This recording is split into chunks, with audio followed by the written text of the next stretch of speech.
ఇప్పుడు నక్సలైట్లని చంపేస్తున్నారు ఘోరంగాన. ఈ గవర్నమెంట్ ఆపుతుందా? నేనైతే ఆపు తీరుతా. వాళ్ళు చర్చలకు వచ్చిన తర్వాత హోమ్ మినిస్టర్ ఆపాలా వద్దా, ప్రైమ్ మినిస్టర్ ఆపాలా వద్దా? వీళ్ళని ప్రైమ్ మినిస్టర్ని ప్రశ్నించే సత్తా ఉందా ఇక్కడ రేవంత్ రెడ్డికి కానీ, అక్కడ చంద్రబాబుకి కానీ, పవన్ కళ్యాణ్కి కానీ, జగన్కి కానీ?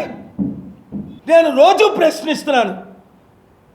Prime minister of India must immediately take action and cease fire attacking Naxals and sit with them and negotiate when they are ready to surrender.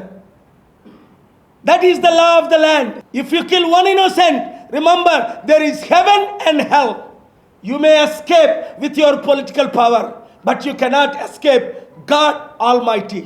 మావోయిస్టులు మార్పు చెంది సరెండర్ అయ్యి మేము చర్చలకు వచ్చాము అన్నప్పుడే చంద్రబాబు టైంలో, రాజశేఖర రెడ్డి గారి టైంలో, చంద్రబాబు గారి టైంలో అనేక మందిని, వందల మందిని చంపేశారని ఇదే ఆఫీసులో ప్రజాశాంతి పార్టీలో చేరిన గద్దరన్న నాతో చెప్పారు. చీఫ్ సెక్రటరీ దానమయ్య గారు చెప్పారు.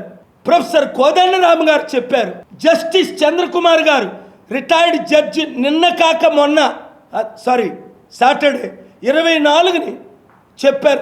నాకు చెప్పారు, పాల్గారు వస్తాను మీ శాంతి సభకు, నేను నెగోషియేషన్స్ కూడా చేస్తున్నాను, మాకు మద్దతు ఇవ్వండి అంటే తప్పకుండా అన్నాను. రిటైర్డ్ హైకోర్టు జస్టిస్ వాళ్ళు చేస్తున్న పనికి మీరు మద్దతు ఇవ్వరా? చంపేయడమేనా?